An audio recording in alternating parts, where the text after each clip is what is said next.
Ada cerita tentang dua orang yang datang ke rumah ibadah. Yang pertama, seorang pemuka agama, terkenal dan dihormati. Penampilannya super keren, berwibawa, jalannya tegap. Kayak orang yang pegang kunci gerbang surga. Orang-orang langsung terpana melihatnya.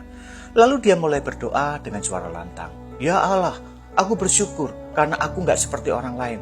Aku bukan perampok, bukan orang jahat, bukan pelakor, bukan pezina, dan bukan kayak orang di ujung sana. Dia berdoa sambil kelirik seseorang di sudut ruangan. Lalu dia ngomong gini, aku puasa 2 kali seminggu, aku selalu sumbang tempat ibadah, bangun tempat ibadah, bla bla bla bla. Doanya memang indah luar biasa, begitu tertata, begitu sempurna. Banyak orang berdecak kagum mendengar kata-katanya yang indah. Tapi wait, ini bukan doa. Dia bukannya memuji Tuhan, ini pamer diri. Dia jadikan doanya sebagai panggung untuk menunjukkan betapa hebat kerohaniannya. Nah, sekarang kita beralih ke orang kedua. Dia juga berdoa. Dia bukan pemuka agama, dia bukan orang terpandang. Dia hanyalah orang berdosa yang merasa kecil dan gak dianggap. Bajunya sederhana, wajahnya tampak letih. Dari awal masuk dia sudah kelihatan minder. Dia berdiri jauh di pojok. Dia tidak mau menarik perhatian siapapun. Kepalanya terus tertunduk, bahkan untuk mendongak ke atas saja dia nggak berani. Dia mulai berdoa, tapi doanya beda. Dia bilang begini, Ya Allah, kasihanilah aku orang berdosa ini. Itu saja. Gak ada kalimat indah, gak ada susunan kata-kata canggih. Dia cuma memukul dadanya dengan penuh penyesalan. Tapi tahu nggak? Justru kata-kata sederhananya itu yang menggugah hati sang pemilik surga. Doanya nggak panjang, nggak indah, tapi 100% tulus. Dan tahu apa yang dikatakan sang pemilik surga setelah itu?